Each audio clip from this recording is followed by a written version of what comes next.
ao versículo 2 de Romanos, capítulo 12. Por gentileza, abram e vamos trabalhar esse texto à luz do seu contexto.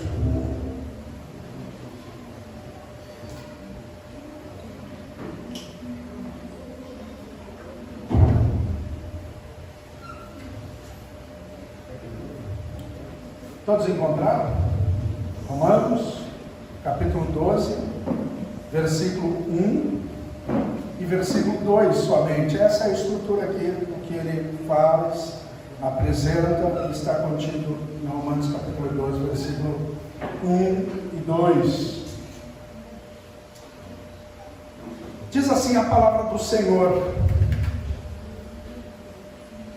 Romanos, capítulo 12, versículo 1 em diante, diz assim então: portanto, irmãos, rogo-vos pelas misericórdias de Deus, peço que ofereçam o seu corpo como sacrifício vivo, santo e agradável a Deus.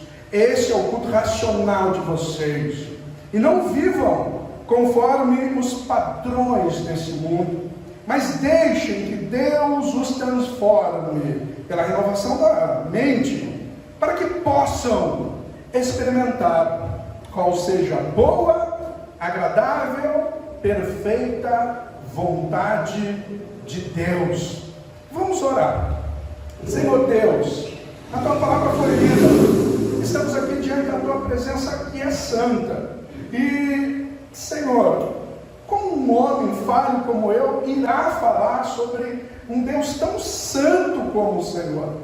E eu lhe peço então que de uma forma orgânica o Senhor me use, me ilumine, para que eu possa trazer a tua palavra e que ela seja a tua genuína palavra. Não quero invocar o meu coração, porque ele é enganoso, prefiro a tua palavra. Então me usa para ministrar a esses teus santos que aqui estão, pessoas que não podem perder tempo, pessoas que vivem numa correria. Imagina vir de um local a qual eu não pregarei a tua palavra. Isso é uma afronta, uma desonra. Então me use para pregar a tua palavra para os teus filhos, para a tua glória e para o teu louvor. Dessa forma eu oro em nome do Senhor Jesus Cristo. Amém. Portanto, rogo-vos, porém, irmãos, pelas misericórdias do Senhor. Esta reflexão, ela é séria, ela também é sincera. Mas essa sinceridade está baseada em doutrina. Então, veja que Paulo está fazendo uma reflexão acerca das misericórdias do Senhor. E essas misericórdias de Deus são enumeradas por ele nos capítulos anteriores dessa carta tão rica, tão preciosa. E antes de Romanos 12, nós temos Romanos 11, e assim vamos vendo que o objetivo de Paulo é falar das coisas, agora no imperativo. Paulo, ele começa no indicativo. Ele não chega e diz, faça isso, faça aquilo. Mas antes, ele explica a doutrina. E depois de explicar o indicativo, ele passa a falar no imperativo. E aqui então, ele diz de misericórdias, porque ele faz uma enumeração do que ele já falou. E a gente vai tratar disso quando ele fala de portanto. E através dessa reflexão, através do portanto, que é a conjunção conclusiva, pois, portanto, ele está concluindo, remetendo ao que ele falou. A conclusão, então, que ele chega é esta: apresentar-se a Deus como um sacrifício vivo.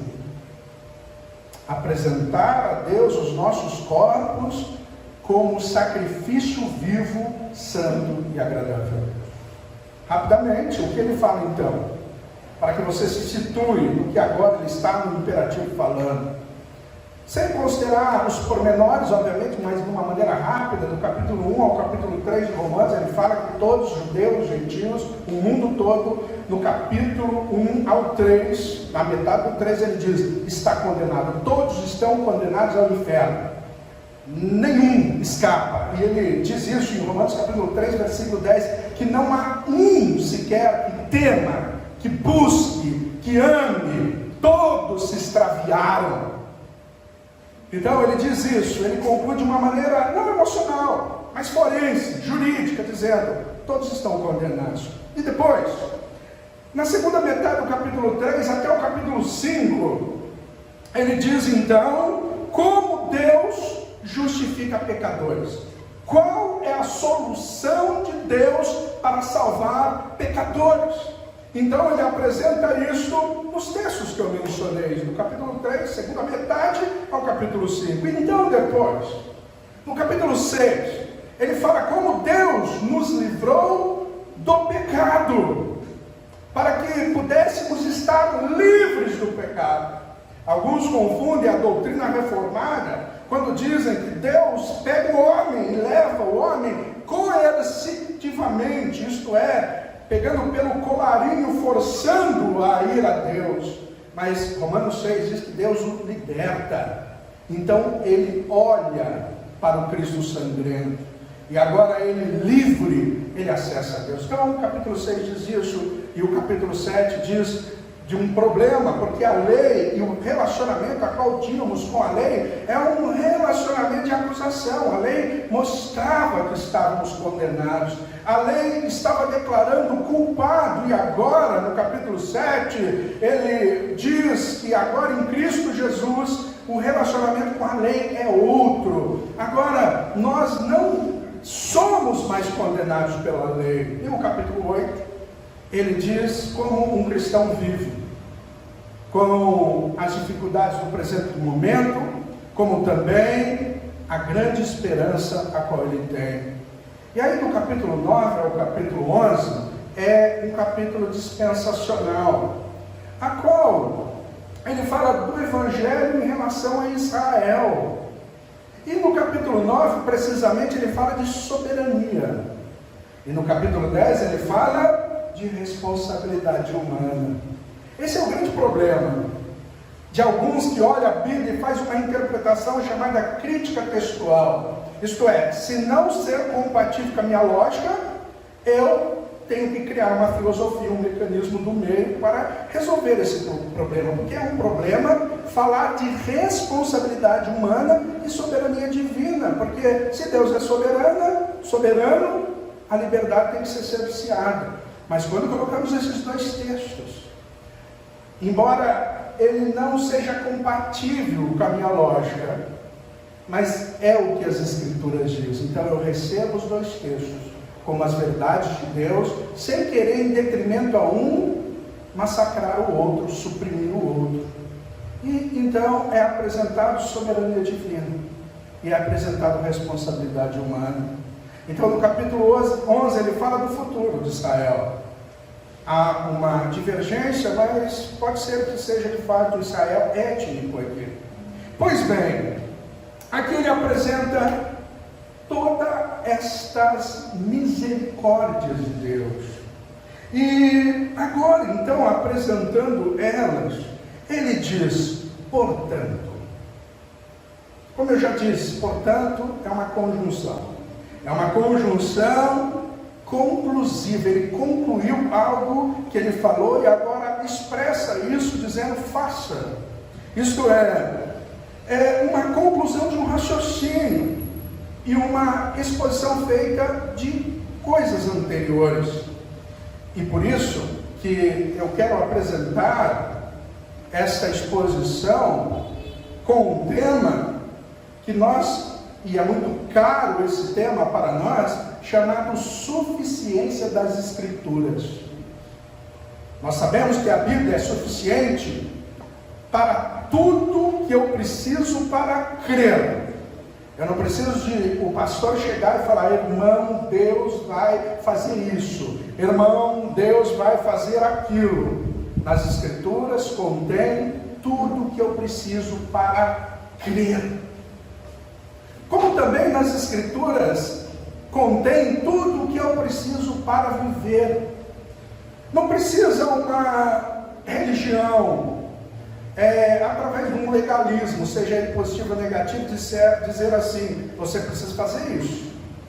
Olha, você precisa disso. Obviamente nós vamos usar dessa liberdade, mas isso não quer dizer que imediatamente vamos usá-la. Nós precisamos entender uma comunidade no geral, a qual prestamos conta e satisfação. Então, a suficiência das Escrituras é isso, nós cremos nela. A minha lógica, que não é tão lógica assim devido ao pecado, ela não pode dar a diretriz, ela não pode comandar o que as Escrituras diz, mas a Escritura diz. Então a minha lógica se rende às Escrituras. Por isso que John Frame, ele diz algo maravilhoso, eu quero ler aqui para você.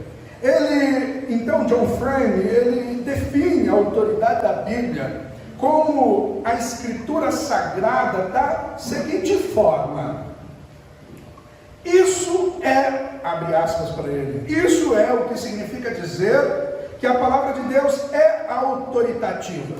Quando Deus comunica informações, somos obrigados a acreditar nelas.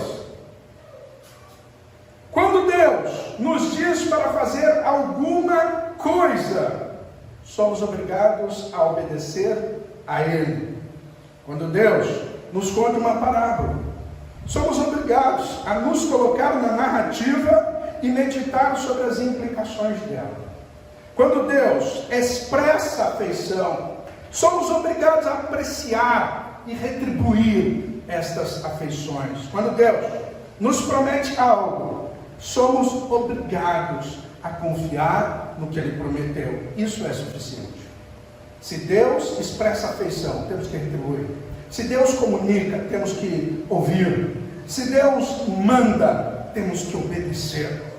Se somos cristãos, esse é o nosso lema: sola escritura.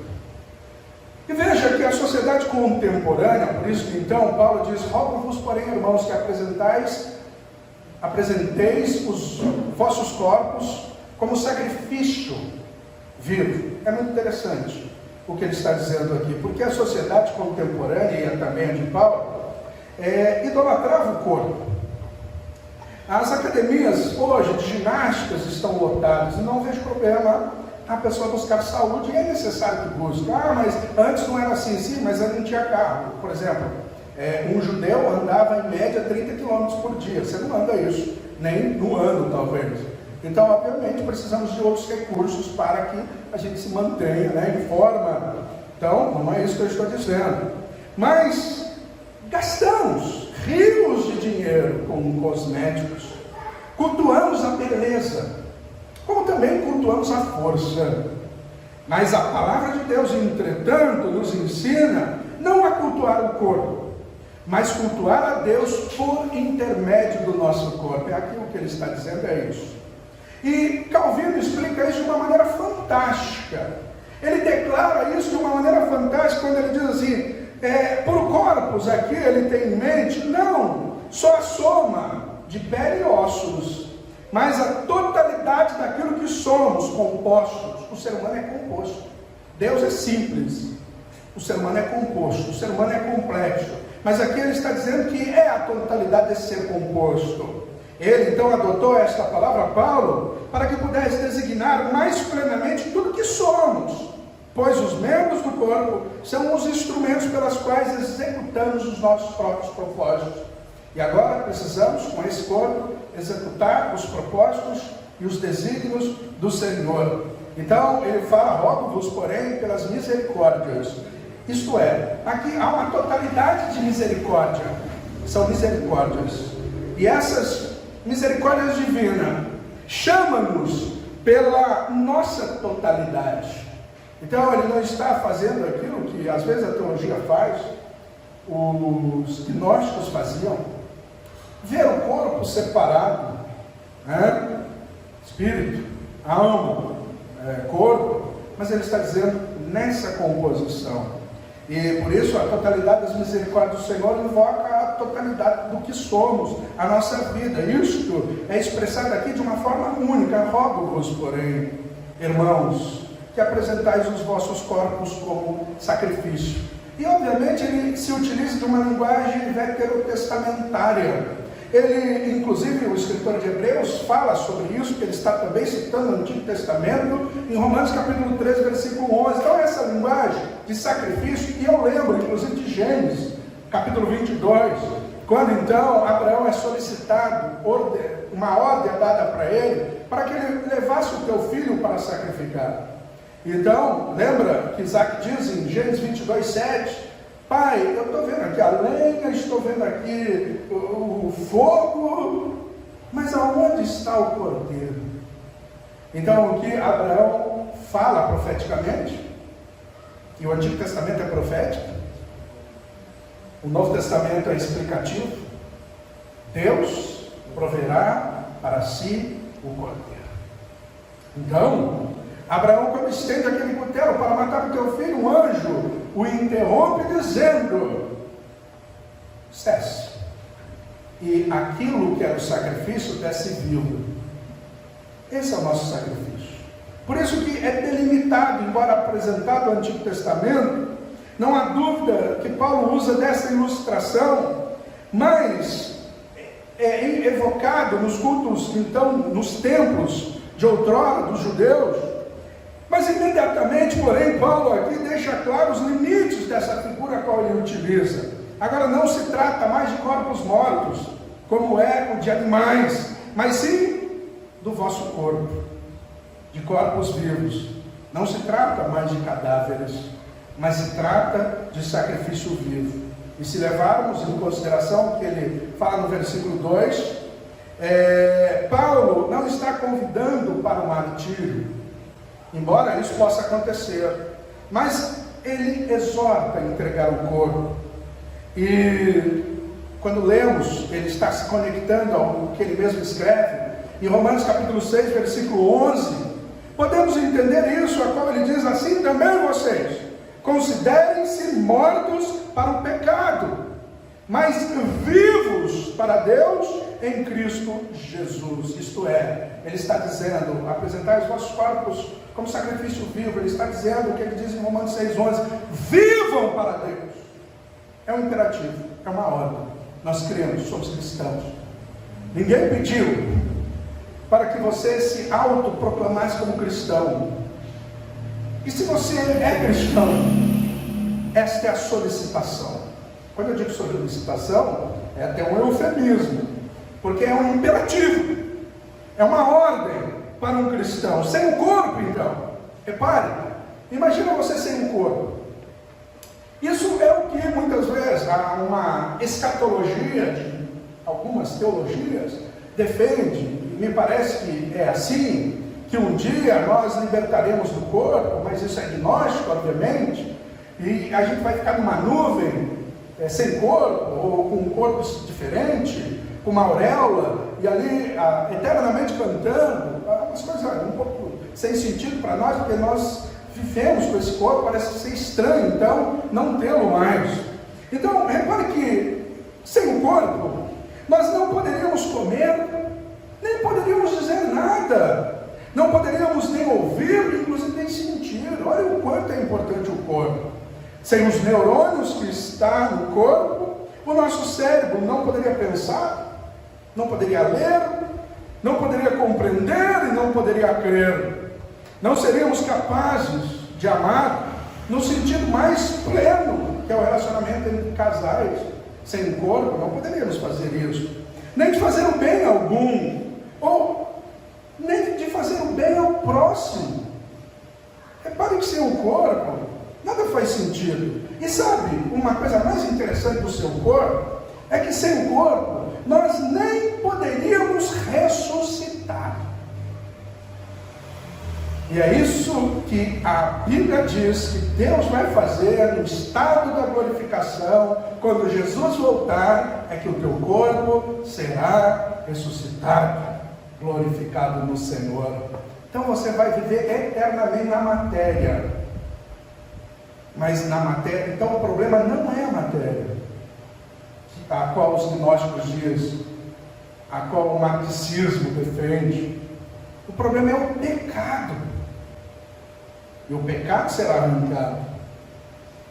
Então, não existe, chegamos a essa conclusão muito clara, que não existe humanidade sem corpo. Por isso, podemos, levantar essa tese, aguçar ela, uma afirmação, a qual não temos um corpo, porém somos um corpo, isto é a completude. E o que Paulo aqui está dizendo é isto, é a totalidade do teu ser. E aqui ele está contrapondo algumas questões muito interessantes. E essa existência corporal do ser humano, que então está sendo solicitada. Deus nos deu um corpo, contudo, o corpo hoje tornou a esfera do pecado e por isso vem a morte. Então, tudo que Cristo disse, tudo que Deus fez. Agora, o corpo hoje é utilizado para ofender a Deus. O corpo hoje é a esfera do pecado. Então agora, regenerados em Cristo, pelas misericórdias do Senhor, depois que entendemos justiça, o que faz sentido é misericórdia. O que faz sentido é misericórdia. E o que é misericórdia? É Deus não dá o que você merece. E o que nós merecemos? O inferno. Misericórdia, podemos traduzir como sinônimo de compaixão. Deus se compadecer das nossas misérias.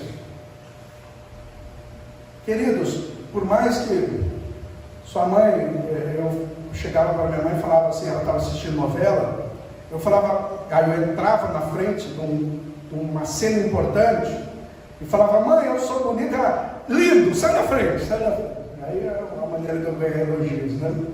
Então, por mais que sua mãe diga, e eu sei que você é belo, lindo, mas nós somos miseráveis. E não são vocês, eu também. Então, Deus nos deu esse corpo. E hoje ele é a atuação do ódio contra Deus.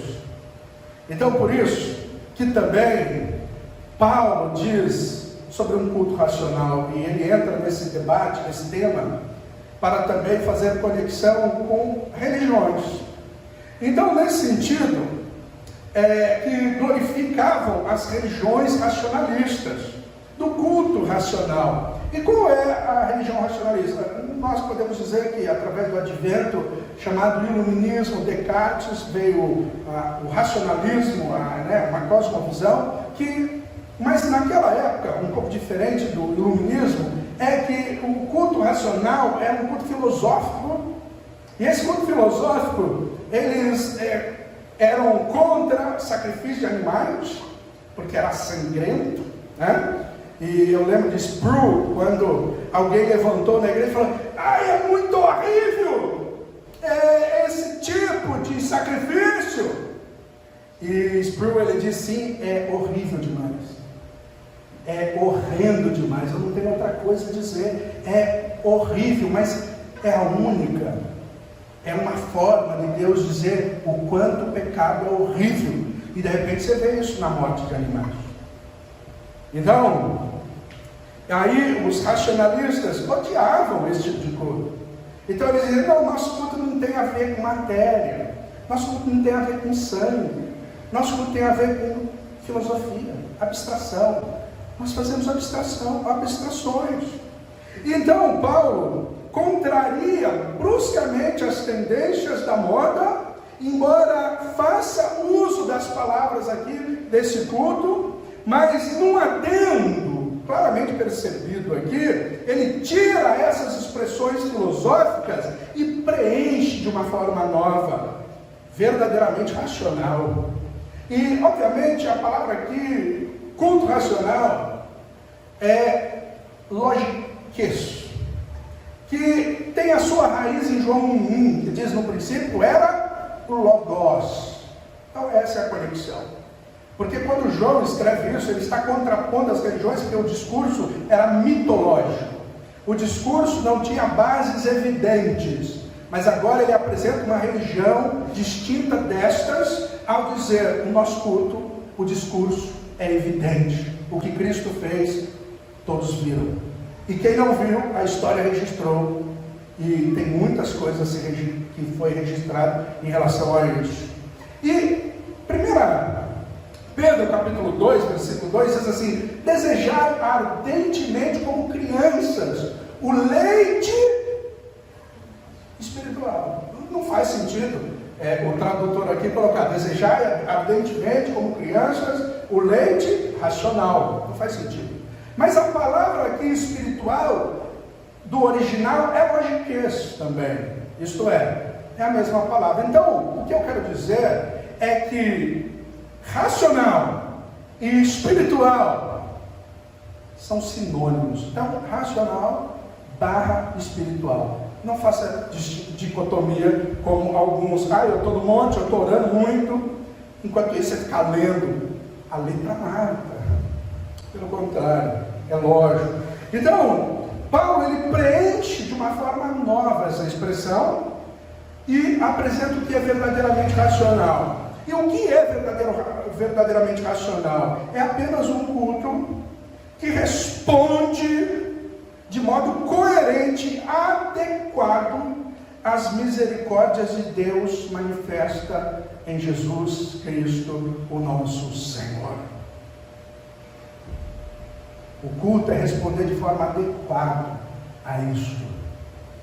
E logicamente ele extrapola a reunião dos cristãos. Ele continua na atmosfera geral da nossa vida. É responder de maneira adequada às misericórdias de Deus. Então, a religião cristã, ela tem esse ponto que faz a distinção de qualquer outra religião. O cristianismo tem o culto racional. E o que é então, como eu já disse, continuando a explicar, o que é o culto racional? Você está aqui porque você sabe o que ele fez por você. Você sabe o que ele fez por você? Então, de tudo que Deus fez em Cristo, Paulo então diz: rogo-vos pelas misericórdias do Senhor.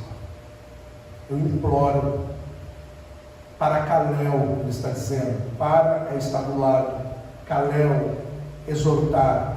Exortar significa se colocar do lado e trazer firmemente e exortar.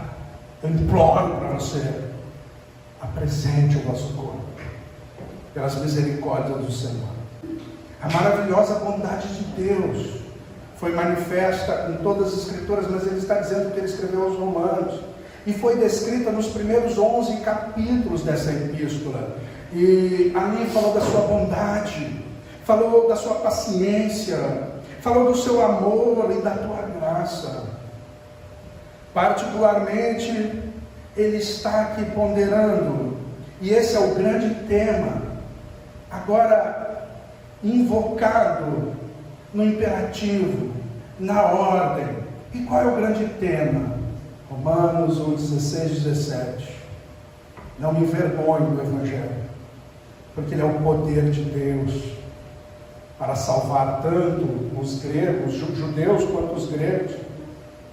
Nele se descobre a justiça de Deus, de fé em fé, porquanto está escrito: o justo viverá pela fé. É isso que ele está dizendo. É o tema da carta, a justificação pela fé.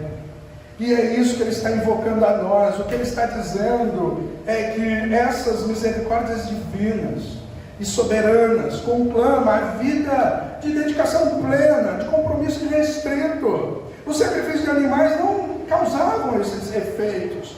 Não se requer nada menos, através do sacrifício de tudo, total rendição, procedente do seu coração e do meu coração grato. Portanto, o que o apóstolo está ensinando é que a ética cristã, ela não é fruto, simplesmente faça isso, faça aquilo. Lembra? É descritivo para ser imperativo. A ética, então, cristã está baseada, está alicerçada na doutrina cristã. E sabe o que é a doutrina cristã? É o conjunto da apresentação do que Cristo fez. Então, o cristianismo é Cristo. O cristianismo é uma pessoa e ela é apresentada por esses conjuntos de doutrinas. E nós devemos viver por esta verdade. E nós devemos viver esta ética porque ela está baseada nesta doutrina. Se Jesus é Deus, veja. Se Jesus é Deus. E se Jesus como Deus morreu por mim, nenhum sacrifício meu por ele é grande demais. Quando você reclamar, quando você achar que está muito difícil, quando você achar que não está aguentando, eu sei que isso vai acontecer. Eu sei que você tem um mapa, né, que é um sentido mais emotivo de clamar a Deus. Mas lembre, se Jesus é Deus e ele morreu por você, nada pode ser maior que isso. Nenhum dos seus sacrifícios é grande demais. Como pode o próprio Deus, o Deus Filho, morrer por nós pecadores? Isso escapa do nosso entendimento. Mas isso revela também quão apropriadas são as perguntas do Catecismo de Heidelberg, né? Que é o catecismo que eu acho maravilhoso, esse catecismo também, como também o de Westminster, eu acho mais completo. Mas a pergunta do catecismo, a pergunta 2 diz assim: quantas coisas você precisa saber para que viva e morra feliz nesse conforto?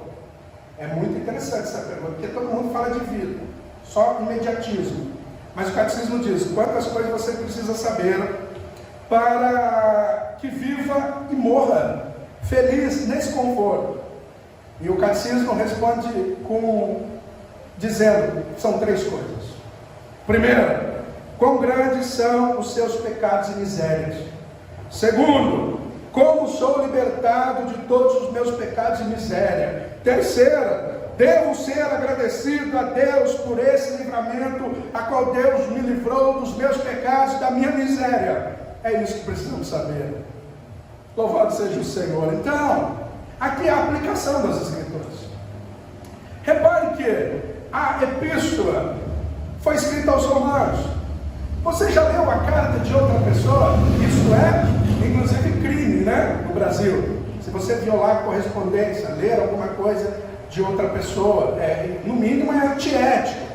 Então seria para nós antiético ler esta carta, porque essa carta foi escrita para outras pessoas.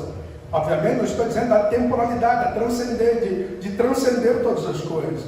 Mas quando lemos essa carta, nós precisamos imediatamente, por estar lendo outra correspondência, aplicar para que isso seja também a nossa carta. E por isso, esta hoje é a nossa carta. E aplicar as Escrituras significa aceitar, significa cumprir os deveres atribuídos por Deus, buscar ter um caráter piedoso. Você sabe o que é ter caráter piedoso? A palavra piedade significa agir conforme a religião que você professa. Você não age por lucratividade, embora isso vai acontecer na dinâmica da sua vida, mas necessariamente você não trabalha somente com cifrão, mas você trabalha a partir da sua piedade, mesmo você sofrendo, mesmo as decisões pode invocar coisas negativas para a tua vida. Quando você denuncia alguém, aí você fala: eu não vou denunciar porque ele pode vir me matar. Mas isso chama deontologia, fazer o que é certo, independente das respostas, independente do que você vai ter. Isso é a vida de piedade. Então, aplicar a palavra é ter um caráter piedoso, traçar objetivos abençoados pelo Senhor, enxergar o mundo como Deus enxerga. Quando você traça um plano, você tem que traçar esse plano segundo a vontade de Deus. Isso propõe 4 perguntas muito interessantes para nós. E essas 4 perguntas que você pode fazer a si mesmo, que muitas vezes conduzem a uma aplicação útil. Primeira, o que devo fazer? Segunda, o que devo ser? Terceira, aonde devo ir? E quarta, como posso ir até lá ou enxergar aqui? E você não precisa de revelação para isso. A revelação está nas Escrituras, ela é suficiente. Basta você olhar os preceitos da palavra. E olhando para eles, você viva segundo esses conceitos. Como diz John Frame, Deus disse, nós temos que fazer. Até os nossos pais, quando diz algo, precisamos responder com honra. Estamos falando de um Deus soberano. Nós não estamos falando de um Deus da mitologia grega, que tem paixões, mas nós estamos falando de um Deus santo, a qual Deus está dizendo para nós apresentarmos como sacrifícios agradáveis a Ele, vivos.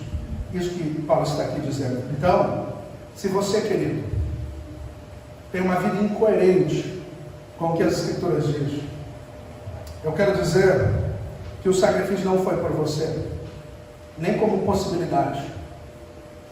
Se ele não se efetivar na tua vida desta forma, como diz Paulo em Efésios 1,4, que nós fomos predestinados em Cristo para sermos santos, irrepreensíveis diante dele em amor. E essa santidade tem que ser progressiva.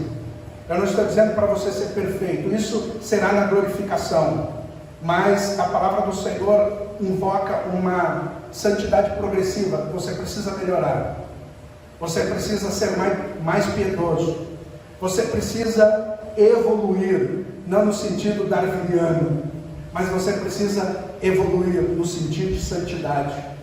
Cada dia você precisa melhorar, você precisa se colocar diante do Senhor e rogar para Ele: Senhor, eu preciso melhorar, eu preciso mudar as minhas atitudes, eu tenho que ser melhor com a minha casa, eu tenho que ser melhor com a minha esposa, eu tenho que ser melhor com os meus negócios, eu tenho que ser melhor nas minhas atividades, sejam elas quais forem, eu preciso melhorar. Isto é algo que é a única coisa que é sinérgico. Eu não gosto muito dessa palavra, cheguei a gostar, mas sinergia é quando há duas forças agindo e correspondendo uma à outra. A gente sabe que os passos da salvação são justificação, é um ato de Deus, é monergismo, é unilateral, só Ele fez, é incondicional, não precisou da sua condição. Mas o segundo passo é a santificação e o terceiro, glorificação, que será um ato de Deus. Você não vai saber quando isso vai acontecer, quando Jesus vai voltar, mas no meio tem a santificação, e a santificação é algo que também requer de você. É a única parte que você coopera, é a única parte. Cooperar já significa trabalhar junto. Então, se você tem uma vida incoerente com isso, você precisa rever os seus conceitos. Procure um irmão que você acha que é piedoso aqui, aconselhe com ele. Procure o seu pastor. Aqui eu estou, mas nós precisamos trabalhar isso. E nós vamos vencer juntos, porque Cristo já venceu por nós. E nós precisamos trabalhar isso. Então, por isso que Paulo aqui não está dizendo: transformem-se a si mesmo. Mas o verbo está aqui na voz passiva. O verbo está na voz passiva. Ele está dizendo: mas prossiga sendo transformados. A transformação é basicamente obra do Espírito. Equivale à santificação progressiva, que está lá em 2 Coríntios 3,18, que diz assim: todos nós, com o rosto desvendado, refletindo a glória do Senhor, estamos sendo transformados em sua semelhança, de um grau de glória a outro, a qual vem do Senhor, que é o Espírito. E aonde o Espírito Santo está, a liberdade. Então, não obstante, esse verbo não está só na voz passiva, mas esse verbo está no modo imperativo. Isso quer dizer que os crentes não são completamente passivos, mas a sua responsabilidade não é então cancelada. Tem de permitir, tem que trabalhar para que o Espírito realize essa obra de santidade na nossa vida. Seu dever é cooperar ao máximo com isso. Por isso termos aqui, se você perceber, o radical é o mesmo. Transformar, conformar e transformar. Repare que é forma o radical da palavra, que é composta por um prefixo, dois prefixos diferentes aqui. Então veja, forma está conforma e transforma. Só que o prefixo muda, conformar, e também o original grego radical. Que o original grego do conforma, a palavra forma é esquema do grego. E interessante que esquema é uma coisa que a gente pode compreender rapidamente. Tipo assim, Gu, tem um esquema para a gente ir. Vitor, tem um esqueminha depois do culto, se você pagar um lanche para mim. Tem um esquema. Mas aqui, conforma não ponham o pé no esquema desse mundo. Não ouse colocar o pé nos esquemas externos desse mundo que só se alimentam de vaidade, de luxúria, de promiscuidade. Não ouse colocar os pés nesse esquema, mas olha o prefixo, isto é, transponham ao esquema desse mundo. Aí a forma que se muda, ao invés de esquema, ela é morfo. E você sabe o que significa morfo? É a mesma palavra que hoje nós podemos dizer no português, metamorfose, que a gente vê numa borboleta, né? E Jesus, quando ele estava no monte, e ali ele transfigurou, a palavra metamorfose, isto é o que é Cristo mesmo, é o que estava dentro e o que estava fora, mas o que estava dentro eclodiu para fora, de modo que ele resplandeceu. Então é isso que ele está querendo dizer. O esquema é de fora, mas o transformar é lá dentro. Deus te transformando dia a dia para a glória do nome do Senhor Jesus Cristo. E o nosso objetivo é esse, não colocar o pé no esquema desse mundo, mas ser transformados pelo Senhor. Então, finalmente, o apóstolo Paulo descreve o glorioso resultado dessa transformação, a qual ele diz que você vai experimentar qual é a boa, perfeita vontade de Deus. Então, esta é uma afirmação importantíssima. Ela mostra que para discernirem a vontade de Deus para as nossas vidas, os crentes não podem depender da sua consciência, ou apenas da sua consciência. Obviamente, ele está invocando um mundo racional, então a consciência é realmente muitíssimo importante, mas ela tem que se retornar dia a dia, constantemente, à escola da Escritura, a fim de receber o ensinamento do Espírito Santo. Você não recebe o ensinamento do Espírito Santo desconectado das Escrituras. Não, o Espírito Santo vai me revelar, eu vou ter um relacionamento com o Espírito Santo. Você ora, mas ore com as Escrituras, leia as Escrituras, pega a sua consciência e volte para as Escrituras, volte para a escola das Escrituras, para ser instruído pelo Espírito Santo de Deus. E assim que os crentes se tornam e permanecem, eles não só se tornam, eles permanecem conscientes da vontade de Deus.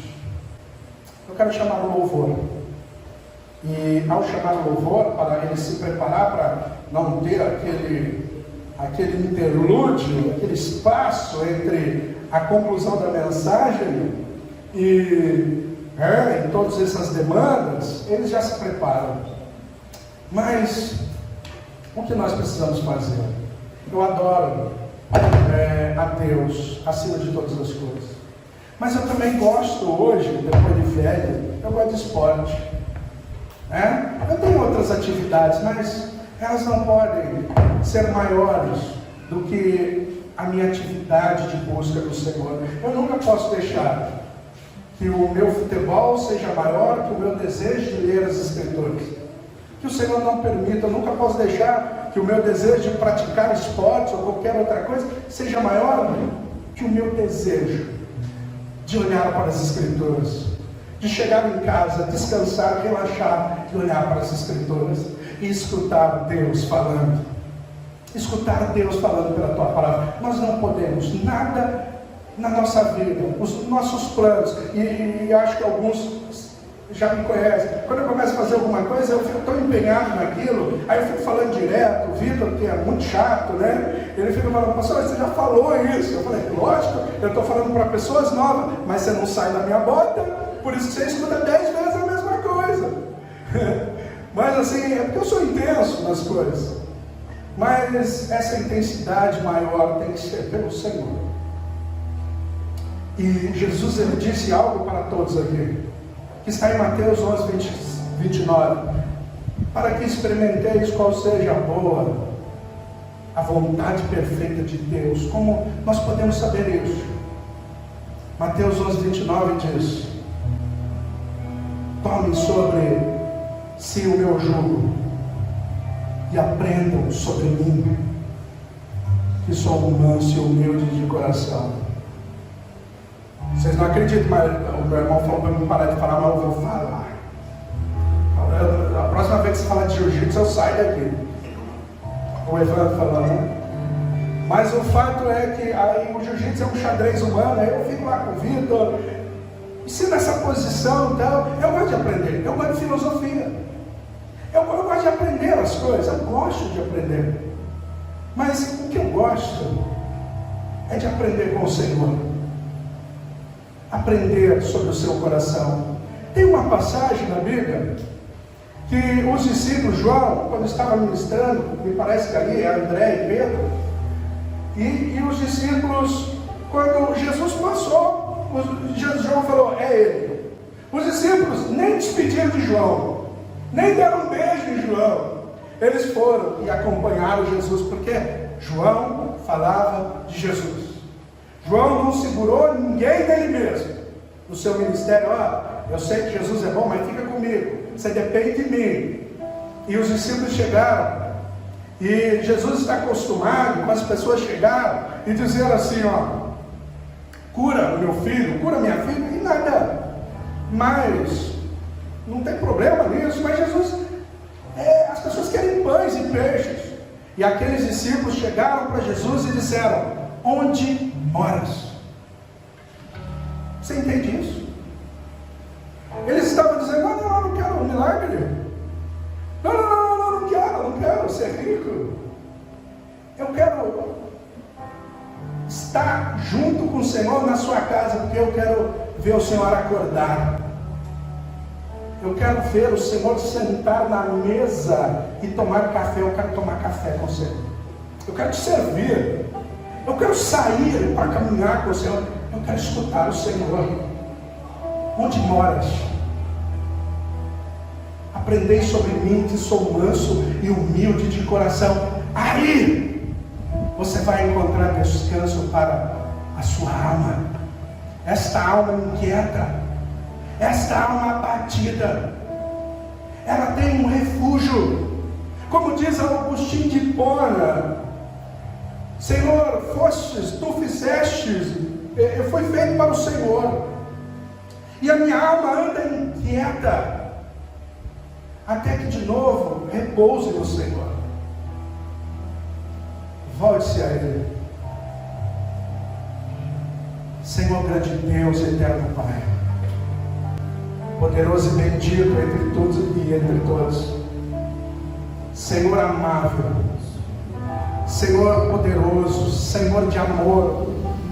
Quero ter um relacionamento profundo com o Senhor. Quero ter um noivado, um compromisso com o Senhor. Ó Deus, nos atraia com as suas cordas de amor. Nos ensina a te adorar, a te buscar. Faça com os nossos jovens. Ame o Senhor mais que tudo, mais que tudo, mais que tudo. Ó Senhor, é tão bom ver o seu filho estudando, mas quanto é bom também acordar e ver o seu filho folheando as Escrituras. Senhor, nos abençoe com o Senhor mesmo. Esta é a grande bênção. Deus de misericórdia, nos abrace, não nos deixe. Ó Deus, cura-nos com teu poder, com a tua misericórdia, com a tua graça e com o teu amor. Esta é a nossa oração. E assim fazemos no nome sublime e sobre todo nome de Jesus Cristo, o nosso Senhor. Amém.